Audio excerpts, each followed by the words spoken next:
Over the last 30 years, I think I've taken about a dozen courses in homiletics. I've learned different styles, I've learned different approaches, but for the purpose of this video, we're going to bring it down to the very essentials. We're going to boil it down to what is needed at its basic level, and that is 5 things. Every sermon has to have 5 things, and the first of these is a big idea. That's what you're trying to convey to your audience. I want you to imagine people have gone home after church, they've heard you preach, somebody missed out on church because they weren't well, and they turn to you and they say, "What did the preacher say this morning?" That's the big idea that you're trying to convey. Then you need a big question. In other words, a question has come up that needs to be answered in that passage of Scripture. And that's what your outline is for. That's your third thing. Your outline answers the big question. And then you need a good conclusion.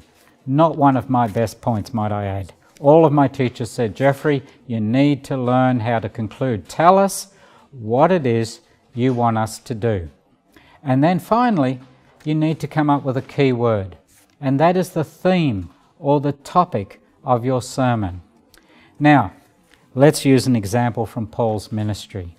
When Paul wrote his letter to the Romans, he was in Corinth. He spent 3 years in Corinth because it had been a difficult church to establish. He wanted to plough something into it.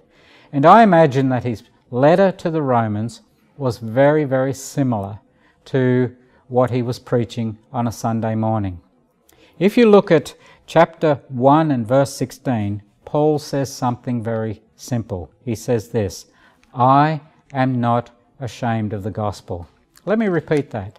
I am not ashamed of the gospel. Did you know that everything Paul wanted to say in Romans comes down to that one sentence? I want you to think about that for a moment, because your big idea is 50% of what you're trying to do. Your big idea, or your thesis, or if you were a film writer, you would call it your logline, that is the hardest part of writing a sermon. It is knowing what it is you want to say. If you don't know what it is you want to say, then your audience doesn't know what it's listening to. And Paul says, "I'm not ashamed of the gospel." His big question, of course, is why? Why would a Pharisee, a man who'd lived a good life, why is a man who had a set of rules to live by before he became a Christian, why would Paul say such an amazing thing? "I'm not ashamed of the gospel." And the answer to that is found in the outline. If you look at verse 16, he says, "Because it is a revelation of the salvation of God."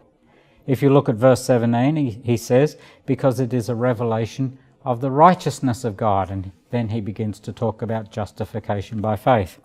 And then in verse 18, it says, "Because it is a revelation of the wrath of God." That's a 3-point sermon. Very traditional outline, and it is one that has survived today and one that is very popular. Of course, Paul's conclusion is then found in chapter 12 and verse 1, where he says, "I plead with you by the mercies of God to present your body as a living sacrifice." And the key word that Paul is using in this sermon is, of course, revelation. It is a revelation. If Paul had lived to be 100 years old, he would never have worked out how God was going to save him. God had to show him in a way that was supernatural, in a way that broke into Paul's mind and showed him the truth of his great love for him.